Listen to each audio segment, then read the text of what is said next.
अस्सलाम वालेकुम दोस्तों, उम्मीद करता हूँ सब खैरियत से होंगे। आज मैं आप लोगों को बताता हूँ कि जो स्पेंडल फ्री हो जाता है, बिल्कुल पानी जो है ना रुक नहीं रहा होता, वो स्पेंडल बंद नहीं हो रहा होता, तो उसको कैसे ठीक कर सकते हैं हम। तो जैसे आपको पता है, उसको हम अगर फुल टाइट भी करते हैं उसके तो वो एक मकाम पे आके बंद होने के करीब होता है, दोबारा से फिर फुल ओपन हो जाता है और पानी उसी तरह बहना शुरू हो जाता है, रुक नहीं रहा होता। तो उसको कैसे ठीक कर सकते हैं हम। और दूसरा, जैसे आप लोगों ने देखा होगा मेरे चैनल पे मैंने वो स्पेंडल के बारे में एक वीडियो बनाई थी कि उसको हम अगर सिर्फ लीकेज हो, वो जो हर वक्त पानी टपकता रहता है, तो उसको रोकने के लिए एक वीडियो में बनाई थी कि उसके लिए स्पेंडल को कैसे फिक्स करते हैं। तो उसमें जैसे मैंने आपने वो वीडियो देखी होगी, बताया था कि ये जो उसकी यहाँ पे ये वाशर होती है, तो ये ख़त्म हो जाती है, घिस जाती है। तो इसकी जगह एल्फी लगा के हम ये नई वाशर जब लगाते हैं इसके ऊपर, तो वो सही हो जाता है, वो लीकेज जो है ना वो रुक जाती है उसकी। तो अभी कुछ लोगों ने उसमें कमेंट्स में पूछा था कि जो बिल्कुल फ्री हो जाता है स्पेंडल, तो उसके लिए हम क्या करें। तो वो मैं आपको बताता हूँ।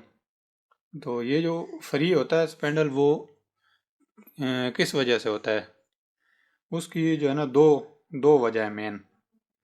एक तो ये है, ये जो स्पेंडल हेड है इसका, जिसके ऊपर वार्चर लगाई थी हमने ये वाला, इसके अंदर जो जो चूड़ियाँ होती हैं, ये अगर स्लिप हो जाए चूड़ी, तो उस वजह से ये फ्री होता है। और दूसरा जो है, ये जो नाब है इसके ऊपर चूड़ी हैं, तो ये चूड़ी अगर स्लिप हो जाए तो फिर भी वो स्पेंडल जो है ना फ्री हो जाता है। तो ये दो मेन वजह होती हैं, और इनमें तकरीबन 90% जो है ना वो इसकी वजह होती है। ये जो स्पेंडल हेड है, इसके अंदर वाली जो चूड़ी है वो फ्री होती है, तो इसलिए वो बंद नहीं हो रहा था। जब हम इसको इस तरह टाइट करते हैं, तो वो एक मकाम पे आके दोबारा स्लिप होने की वजह से फिर ओपन हो जाता है।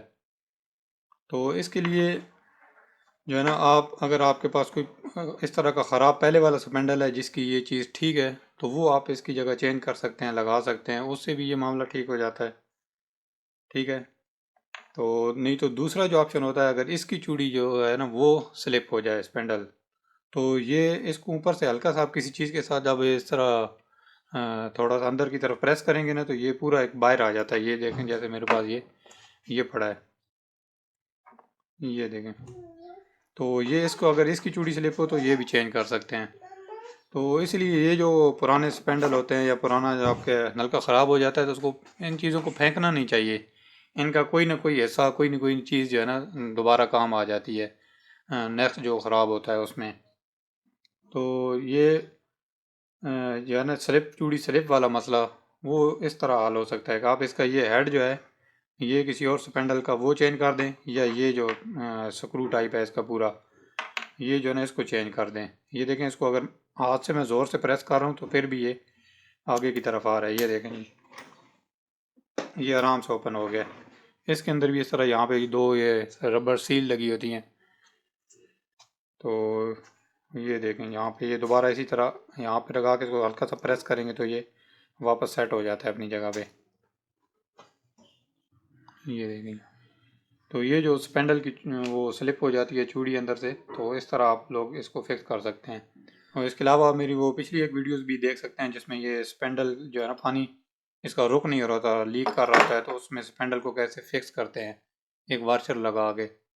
तो वो वीडियो प्लीज़ ज़रूर देखिएगा, और चैनल को सब्सक्राइब भी कर लें ताकि इस तरह की हेल्पफुल वीडियोज़ आप तक आती रहें। ओके जी, थैंक यू।